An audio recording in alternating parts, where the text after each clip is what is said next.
Hello and welcome to the video, guys. We're going to be taking a look at the 5916 today on Karelia, and we did have a baboon too, Aristia, I think is how you say his name, in here on the enemy team, and this tank is kind of growing on me, guys. I'm just going to say that to start. The 5916 to me can be a little quirky at times. I find the gun, even with the first gun choice, like I use the first gun choice, there's two gun choices. I believe it's a 57mm that I use, but I could be completely wrong on this. There's two gun choices though. One is, I want to say, like 70 something millimeter, and I think this one is 50 something. The 70mm larger caliber gun is good when you're in a situation where you need to deal more damage per shot. Maybe you only need to get 2 shots off on someone. And you can see we're doing 83 damage here, so like there's not a lot of alpha on this gun. But if you're looking to clean people up, I would say the bigger gun is better. However, it's way more inaccurate. I like to note this, and feels even more derpy.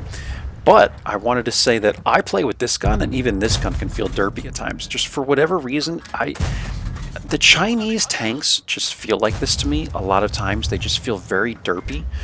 It's similar to the Kanonen Jagdpanzer 105, where that gun has 0.26 dispersion, the way I have it set up.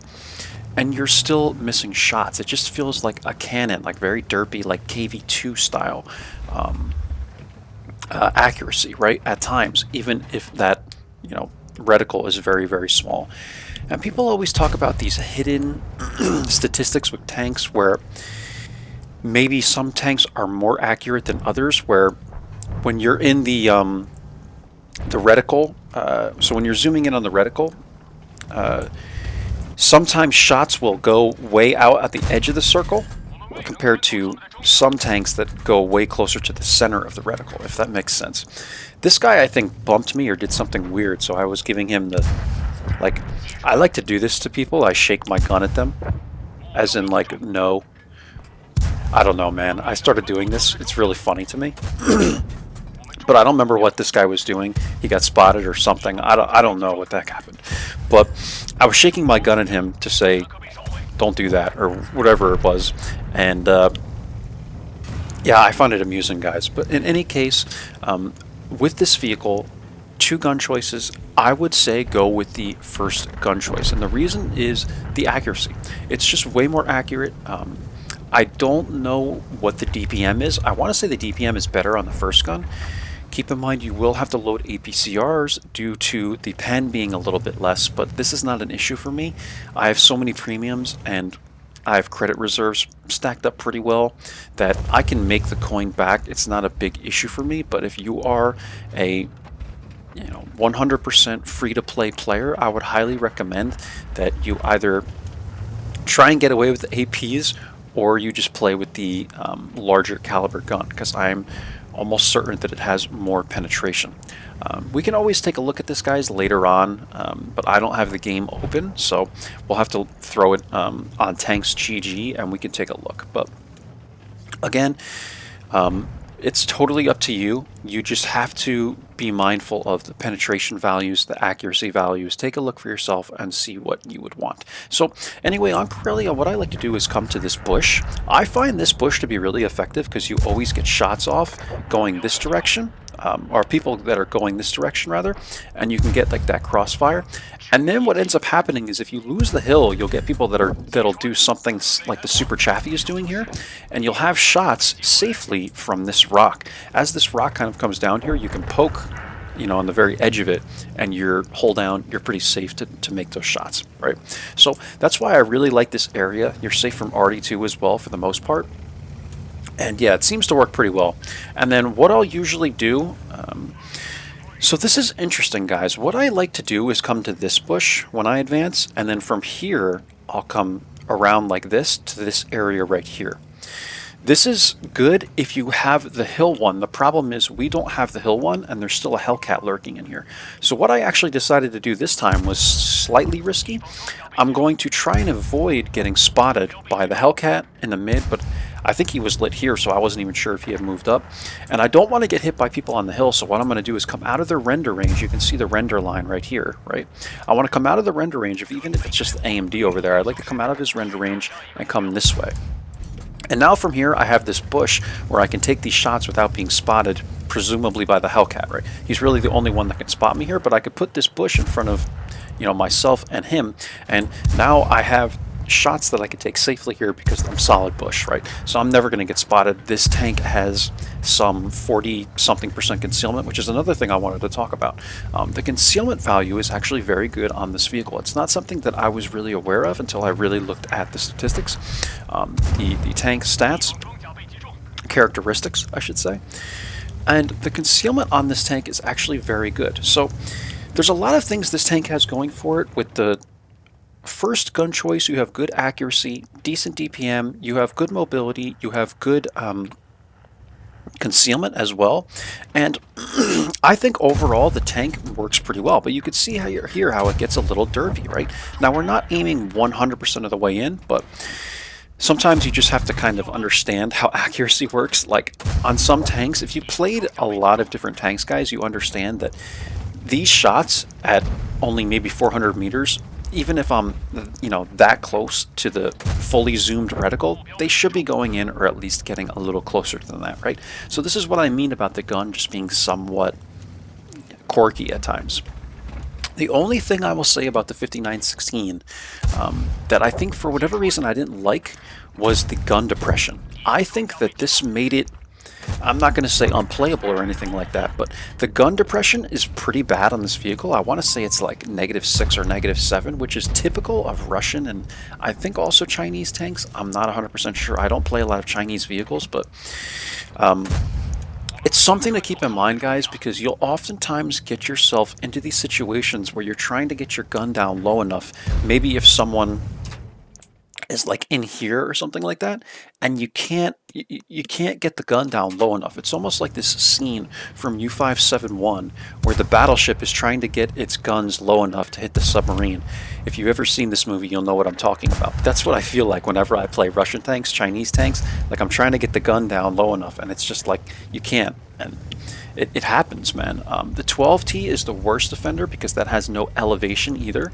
So a lot of times with the 12T, you'll find yourself trying to aim up and like you're moving the tank in all these weird ways. You got to like turn the tank forward to get the gun up, and it's just very awkward, man. And I think that's one of the only downsides with this vehicle. Other than that, it's growing on me. For whatever reason, I didn't have good games to start in this vehicle, but I actually really enjoy playing this tank now. I think it's very powerful at tier 6. Again, with the first gun, the accuracy you have, the concealment, and the way it's made, right? So like it's kind of almost like a brawling type tank. You see how the way it's made here, the turret is I don't know, it's got that circular turret which will bounce shots here and there, and then it's got the very kind of small hole here, so maybe it's easier for people to end up tracking you. You can see how high up it kind of sits and stuff like that. It's a lot easier if people are taking shots at you, side shots. I should say it's more likely that they'll just track you instead of actually doing damage to you because of the way the hole is here. Like it's not very thick, and then you have a very thin kind of actual upper hole, if that makes sense. So just the way it's designed is kind of, in a way, to me, almost brawlish.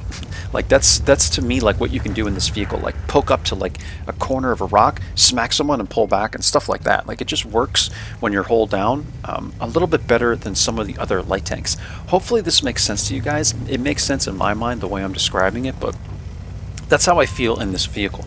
It's almost like an LT-432, right? Like if the LT-432 didn't have turret armor, it's still very good in the way it's designed to go hold down and smack shots into people and ridge poke if you can get the gun depression. So this game ends up being very, very close. So we're going to kind of try and talk about that now. We're doing 1834 damage, 1200 assist, guys, and at this point I've conserved my HP very well, and you're going to see why that pays off. By the way, this was also the 2 mark game. I don't know if I said that at the beginning, but this is adding to what my mark already was. You guys know how this works, I think, but I have to explain it in every video because this is not taking data from this game. It's taking what's actually live right now, you know, from my statistics. So it's a little tricky to look at on the rerun or replay, but yeah, do keep this in mind. So we're spotting the P-43, we get some spotting damage out of that, and I'm just trying to be extremely cautious, guys. There are some tanks out here that can hit me very, very hard. Su-122, Hellcat, Yak Panzer. You know, you just have to be very, very cautious. I say this every video, and I know I repeat it, guys, but I have to do this. So 381 right there, and now I'm a one-shot, right? But I can't emphasize this enough, guys. Every video I say this: conserve your damn HP, man. You know, I don't care if more experienced players already know to do this. If you're a beginner and you're playing light tanks, you need to do this every single game. Just conserve your HP for the end, because if I only had 300 HP, that was my game right there against the Su-122. You're going to need it if the game gets close. Trust me, conserve your HP. I don't care what people on teams say. Light tank, go spot. If you're in a decent area where you're passive scouting and you know you're in a decent area to passive scout, stay. Don't move. Don't let other people try and influence you, guys. Play your own game and enjoy it. Anyway, AT-15A is here. Gonna be difficult to get shots at this guy. I see the Jagdpanzer is here. I'm trying to get a shot into him. It's not so easy, and P-43 ends up cleaning me up here. It was kind of a dumb poke for me to make with the Jagdpanzer being here, but it is what it is. You know, I make mistakes every single game, guys. I think I did pretty well here. We probably could have tried to cap out maybe, but the thing is, we just ran out of a lot of HP and a lot of tanks, and SMV ended up being a one-shot, and that was it. Like, I just don't think I could have brought in this game back no matter what I did. We just didn't have the resources, really. We didn't have the guns, we didn't have the HP, and that was the game. But I ended up doing 2,080 damage, 2,313 assists with 1 kill, and it was a heck of a game, man. This was a 6,500 WN8 game. The mark went up to a 2 mark, and you can only do so much, right? Last night, guys, I actually posted a picture on YouTube on the community tab where I played 6 battles. I had like a 9,500 WTR. At tier 8, I was averaging like 2,600 combined, and I lost all 6 battles. There's only so much you can do. Don't get discouraged. Let's take a look at the end plates, guys. So I'll keep this open for a snapshot for the thumbnail, actually. And yeah, 2 mark game, 2313 spotting. We did do like 1 shot of blind damage, I guess, 2156 damage. And that's pretty much it, guys. It was a first-class game. We were top by damage on our, top by experience on our team, like 3rd by damage or something like that. It looks like the SMV and Karn did more damage than me. And yeah, they just had a better team. Aristia had a really good game in the T-44-100, 4 kills, 3,400 damage. That's incredible, man. He's a pretty good player. I did see by the WN8 that he had. And sometimes I will run WTR. I'm kind of going back and forth between the two, because WTR is pretty good as well to determine how good a player is. You can do either or on XVM. And after 92 battles, guys, we 2-marked this vehicle. Make sure you can see that. 55% win rate, 784 damage. So again, I didn't start out very, very well in this vehicle, but we're kind of bringing it back now. And now we are at like 86% on the mark, around there. I think I've played a couple more battles in this vehicle. But yeah, take a look at this, guys. So we're full concealment, and we have recon and situational awareness. And look at this, 42% concealment just about. Keep in mind, I'm running low noise exhaust. I do run optics in the scouting slot, optical calibration, and the V-stab. I'm trying to start taking these out so I can save up my bonds up here. But I think on this vehicle you kind of need it. I don't remember what the view range was. I don't have that tab open. But look at the dispersion on this gun, guys, 0.3. So you would think it would be very accurate, but the aiming time is actually not so great. And again, the gun depression was even less than I thought. -5, guys. That's all you have. -5 degrees of gun depression. And this can be quite a pain to deal with at times. It's just something to note. Maybe it's not the case for you guys, but I find when I do not have gun depression, man, it is brutal. So you basically have no gun. Like 5 degrees visually is basically nothing. So you have basically no gun depression. You got to really make sure you're on flat ground, guys. And, you know, worst comes to worst, I guess, you just try and YOLO someone if you can't get the right gun depression. That's it. Like, there's nothing else you can do. If you can't get your gun down far enough, you got to either run away or run at the person, or risk getting shot a couple times while you try and re-maneuver your tank to get a shot, right? And that's what makes gun depression just very, very vital. It's why I really enjoy like the STRV 74, for instance. That thing has insane gun depression. It makes ridge poking very easy. This is something I feel like beginner players won't look at. More experienced players are going to look at gun depression and always keep it in mind when they're playing the vehicle, right? Let's take a quick look at Tanks GG real quick. Just to take a look at this vehicle. Let me see. For the gun. And so you have a 76 millimeter. So I was right sort of by calibers. That does 115 damage a shot. The APCRs are 138 pen.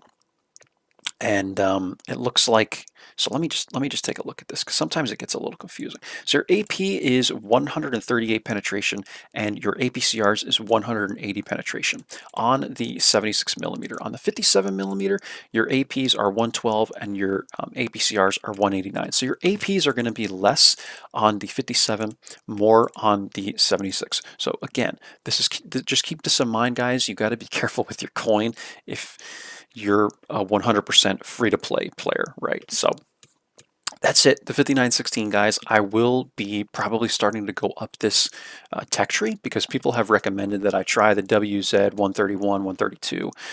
I've never played these vehicles, but I'm going to give them a shot so I can give you guys a good description on how the vehicle is performing in battle. Hope you enjoy, guys. I will catch you for the next one. Hope you learned something. Thanks for watching. Take care. Bye-bye now.